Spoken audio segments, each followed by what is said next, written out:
Alright, I just kind of got a bug on me here. I've got nothing going on this Sunday afternoon, so I figure I'll just bust out the rest of these Daredevil videos and you guys can watch them, sequentially, have a Daredevil marathon, or, ignore them all, or whatever, but I'm just going to finish it up anyway. So, again, my boxes are sequential from highest to lowest. The box we did in the previous video was issues 215 through 101. So this is box 2, which is 350 through 216.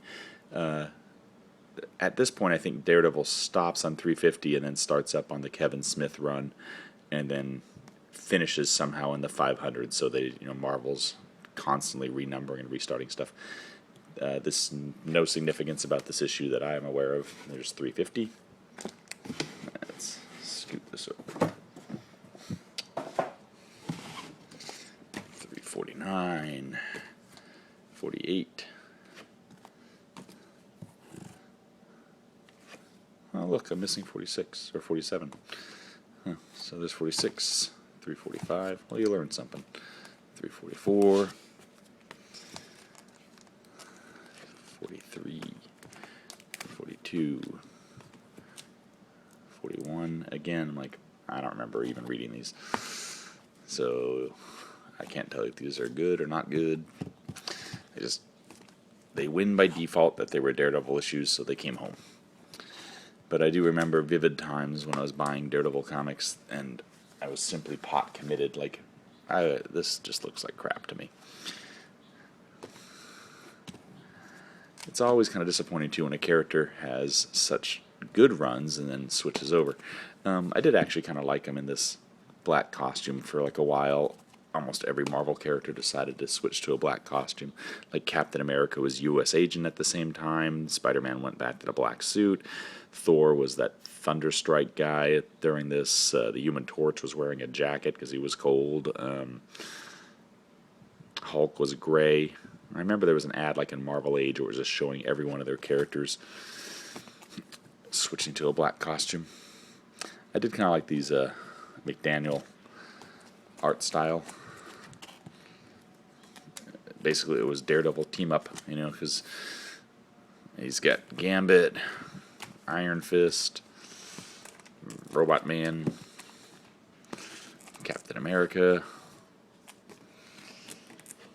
During this whole Tree of Knowledge thing. 325.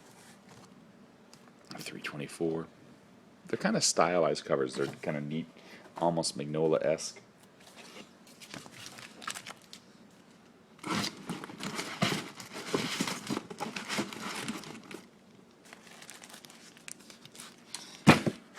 I don't even remember this Venom issue. That's kind of cool. This one was a glow-in-the-dark cover, 321, 320, Silver Sable, 319.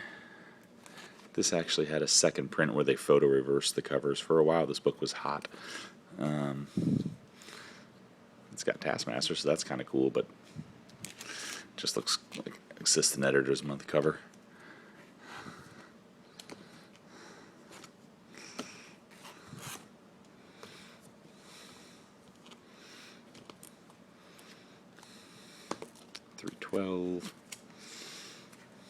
I actually kind of like the way that looks too, with that Calypso character. And that was during the whole Infinity War thing where everyone had their doppelgangers, their evil doppelgangers. Look at that art on Nomad. Jousting cover. Nomad had his own series where he was basically carrying around a little baby, like Raising Arizona.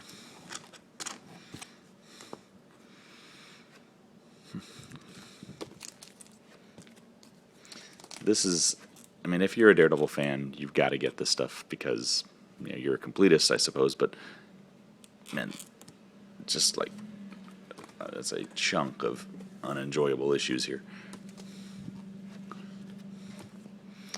Alright, 300.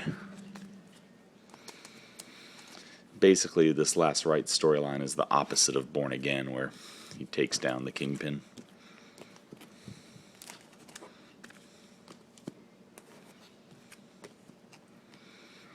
And of course in the 90s this is all that was happening, just lots of crossover-y type things.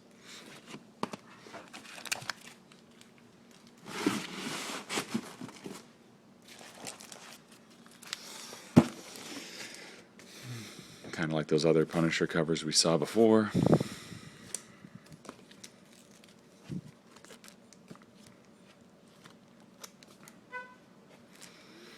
One of the many times that Bullseye dresses up as Daredevil.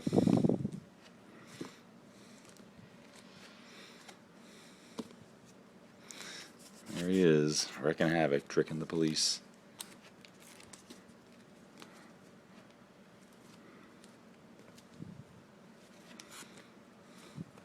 Now, this is exactly what I'm talking about. So here on 282 and down was probably my favorite run of Daredevil ever. It's the John Romita Jr. artwork. The poor woman, who I never remember her name, but she had the great writing style, had a lot of introspection on Daredevil. He was always dealing with personal conflict. Like, this whole issue is great. It's just him walking through hell, dealing with, his own demons. No pun intended. It's a filler issue. It's a great cover. Ultron and Humans. Daredevil was making the movie rounds here before the movies were coming out. It's got the whole Inhumans, it's got Age of Ultron.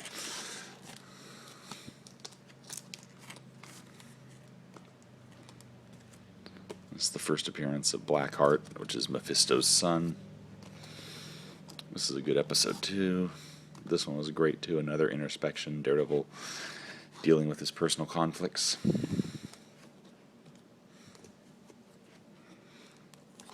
Unfortunately, this run was really long, so it's good that I got such a great run of Daredevil there. Another filler issue, didn't have anything to do with this stuff.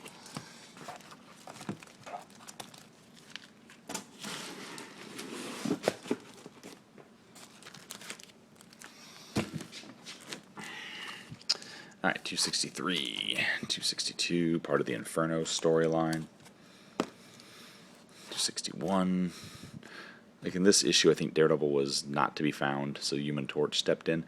There's also a chunk of Daredevil at the end where Daredevil disappears for some reason, and Black Panther fills the mantle for like 10 or 15 issues.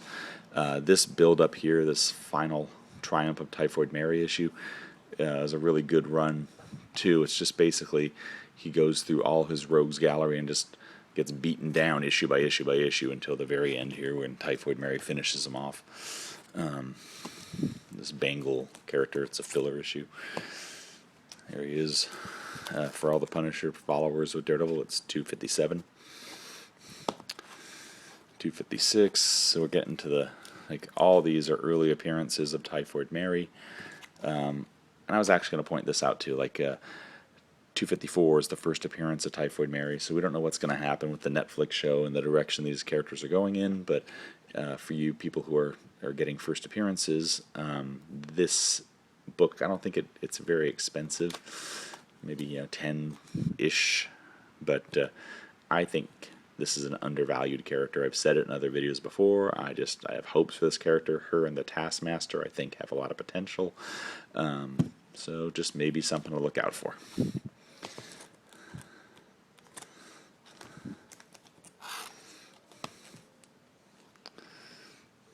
I think this is the first appearance of this guy, the Bullet. He's basically a poor man's Juggernaut.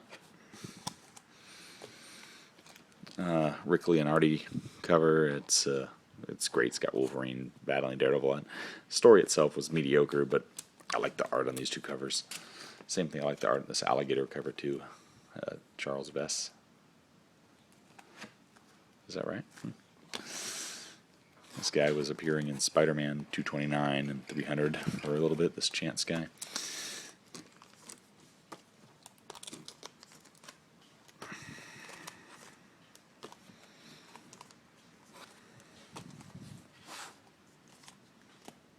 It's a Mike Zeck cover.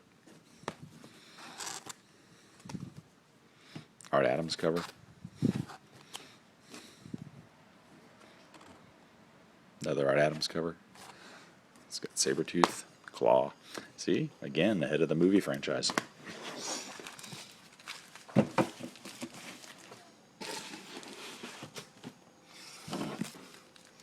Alright, 236. This is the time when Marvel had all face covers.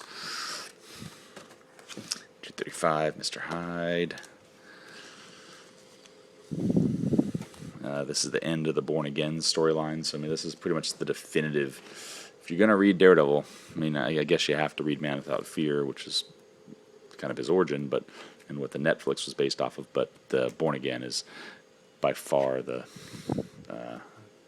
strong suit, or strong standing Daredevil one-shot. Probably, if you were to ask me, like, what are the top 10 trade paperbacks to read, this would definitely be one of them, with Dark Knight Returns, and they're both written by Frank Miller. But it's such a great fall from grace type story. And right before that, you get a gladiator. And the vulture.